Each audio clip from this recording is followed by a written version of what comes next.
Ladies and gentlemen, I'd like to introduce to you Roger Hughes from Top Secret Studios. Welcome, sir. Thank you. It's a pleasure to be here, most definitely. Awesome. Yes. Oh, clapping. Oh, yes. And there we go. Very nice. Very I only nice. have Very two nice.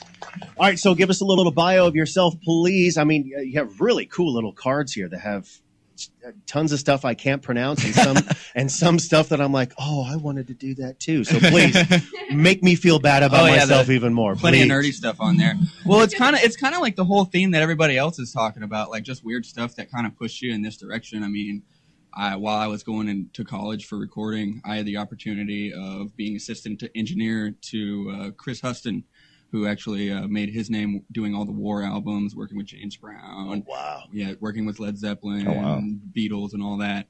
And so I was 19, sitting in a private studio up in Tampa, getting to do soaking this all in. Yeah, and it was great. And then went to school, and a friend of mine, actually my business partner now, Mo Catteroy, he can't be here unfortunately today, but we met in school, and he was bestowed upon with the opportunity of owning a John Stork design studio. John Stork, pretty much is most famous for building Electric Lady for Jimi Hendrix. Wow. And this was one of his early projects, and it just kind of got left here. And it's been here ever since 1978. And he just happened to stumble upon that opportunity. The guy, Rick Duncan, who a lot of people are familiar with him around here. He used to be in there. He moved down to Fort Myers, and then Mo went in there. And we actually ended up going into business with one of our old teachers.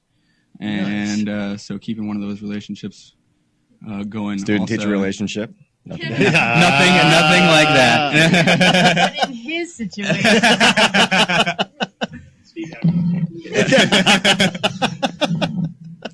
But yeah, so we had a lot of great opportunities, and then a while back, Steve got introduced to us, and the movie has changed a lot since we first met him, and keep on trucking with it. And we've had opportunity to work with a number of great musicians. It seems everybody involved in this, there's just a great vibe and a great connection on everything. And Kimber Cleveland from Nashville, who they spoke about her before, super talented songwriter. It's just such a pleasure. And Danielle, one of the best singers that I've ever got to work with.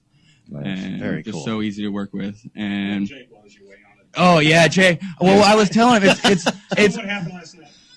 well, it's number one. It's almost creepy, especially the first time that guy came in there, because I'm in my control room listening to my monitors, and it's Neil Diamond's voice coming in through. It's so bizarre. Sounds exactly like it. And actually, you want me to talk about that song? Just tell. Let's roll with it. Oh, you want to talk about that one or last night's? Touch on last night, and then let's roll into this one since I've got the. We're working on just talk all about it. We're good. Okay.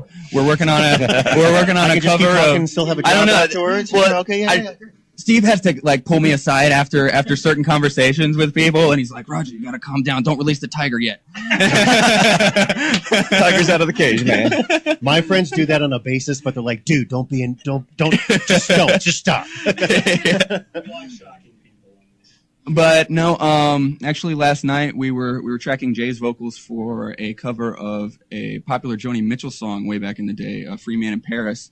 Okay. And then Neil Diamond actually did a different cover of that.